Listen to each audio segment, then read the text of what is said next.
Tokyo Ghoul as a franchise has had a rough history. While its manga is beloved, it received a botched anime adaptation, cutting manga content, adding anime original storylines that just don't make any sense, but its failures go beyond just its anime adaptation. As its one and only home console game, Tokyo Ghoul Recall to Exist was another failure. It was plagued by a number of different issues, such as outdated graphics and mind-numbingly simple gameplay. It was a classic case of a publisher cashing in on a popular IP. This is a Tokyo Ghoul game everyone forgot existed. Tokyo Ghoul Recall to Exist was first revealed on July 8th, 2018. The reveal trailer showed off small glimpses of gameplay, highlighting how this wasn't just going to be another overdone arena fighter. This time, it was going to be a true action game. They also added a bunch of visual effects on top of the gameplay to hide how dog shit really looked. But you know, to be fair, it is only the announcement trailer, so this is probably just in progress footage and not at all reflective of the final game.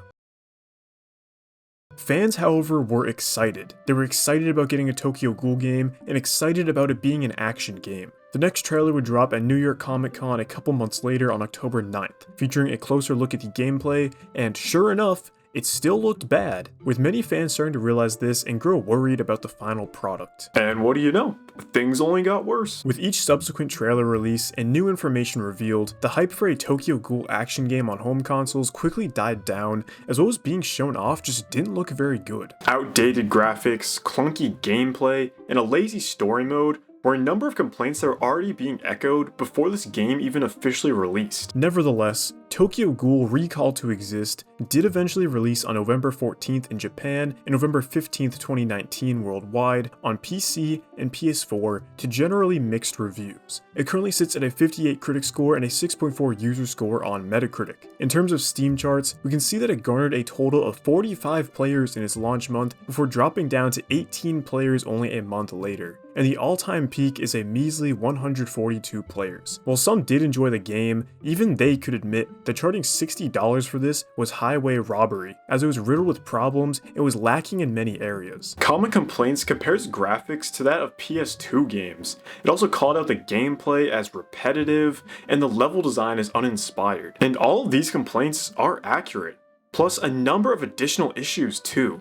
So, let's take a deeper look into Tokyo Ghoul Recall to Exist. Publisher Bandai Namco refers to Tokyo Ghoul Recall to Exist as a survival action experience, and in reality, that experience boils down to walking down hallways and pressing the attack button over and over. The best comparison I can make here is, you know those really movie tie-in games where the developers just don't know what to do with the source material, so they make the most generic action game possible, where you just press buttons to attack as you walk down hallways and do really basic puzzles. Yeah, it's just like that. You've got all your standard moves here, but no jump for some reason. Side tangent, but I don't like when games don't let you jump for no good reason. Like, you can climb over and on top of obstacles in this game, but you have to approach it in order to be prompted to climb. Why can't they just be tied to a separate jump button? You also have a lock-on that just highlights how awful the camera works here. For starters, this is a type of lock-on where only locks your camera. Your attacks aren't automatically in the direction of the enemy you're locked onto. I know some people like that, but I don't. But even then, that point is subjective. What is objective though, is that the camera just loses control so often. Sometimes it'll fly around and get caught on a wall so you can't see anything. This isn't exclusive to when you're locked onto an enemy though either. When you use your special attack, sometimes the camera will have a seizure and just get completely lost. And the cameras aren't the only thing that's clunky. Attacks just don't feel good at all. From basic attacks to the incredibly stiff ranged attacks, none of these controls feel smooth at all. Bandai claims that taking advantage of your surroundings will be key to survival.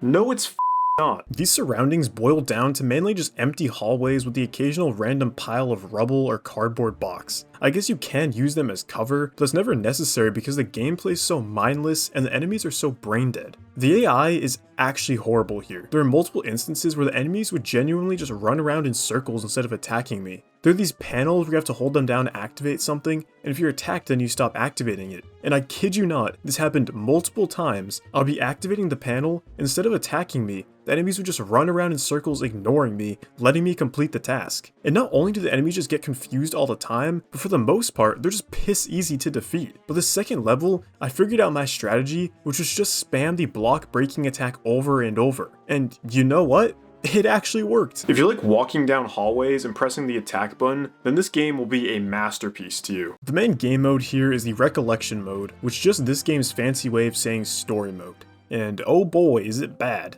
The story is told through these screenshots of the anime, and it's honestly worse than most anime game story mode slideshows. Here it feels like there are moments where they used less screenshots than they needed to. For example, they held on one screenshot when the subtitles were describing multiple things happening. How difficult is it to just show another screenshot from the anime of whatever they're talking about taking place? Like, did they just forget how to press the print screen key or something? Even outside of the cutscenes, the story mode is just executed so poorly. It constantly skips important events or just tells us what happened through a giant wall of text on screen. The mission variety is incredibly bland, with the same types of battles happening over and over. While in-game, the spoken dialogue is also awful. There was a moment where one character calls out how we've been trapped, and then another character responds by saying, "Well, looks like it was a trap." Yeah, no shit it was. The pacing is also horrible. There are moments in game where the camera will pan away to show something opening or unlocking, but it takes forever for the camera to finally move. The one thing I do like about the story mode though, is that in addition to the main story missions, they offer alternative missions that cover the same story content but from different perspectives, such as playing as the CCG during the raid on Aogiri Tree as opposed to playing as Kaneki. It's a nice inclusion, but I honestly just don't care because it's the same gameplay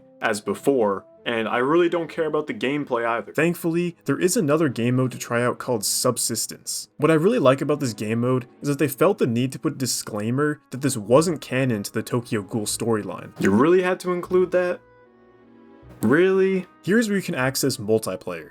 Or you would be able to if there's actually anyone still playing this game. Even if we can't play multiplayer battles though, we can at least still play survival mode. But before we do that, we must create our character. Which, yes, this game has a character creator system, except it is lacking severely. The only things you can choose are your class, gender, voice, hairstyle, mask, and outfit. Yeah, so you can't edit any features beyond those, and you can't edit facial details, body size, anything along those lines. After you customize your character, you can unlock new weapons and skills to equip. These can be obtained through crafting using materials you earn from missions. It's pretty basic stuff here, nothing to really write home about. And once we finally get to playing survival mode, it's just more of the same. You just fight a bunch of guys until the time runs out. Yeah, and that's about it. I want you to keep in mind that this game released in 2019 on the PS4, and it looks like this. Many reviews compared this thing to a PS2 game, and that comparison definitely holds water. The graphics, the textures, the animations, it's all just so low quality. And what's even more ridiculous about all this is that I still encountered performance issues. Why is the game lagging when it looks like this? There are actually countless PS2 games out there that look better than this game. Tokyo Ghoul Recalled to Exist is a blatant example of an IP cash grab. Tokyo Ghoul was popular, and Bandai Namco wanted money, and they wanted to spend as little money as possible, so we got this hunk of junk. It should have never retailed for $60, but even when I bought it on sale for much cheaper than that, it still didn't even feel worth the price. But in the end, if you're a massive Tokyo Ghoul fan,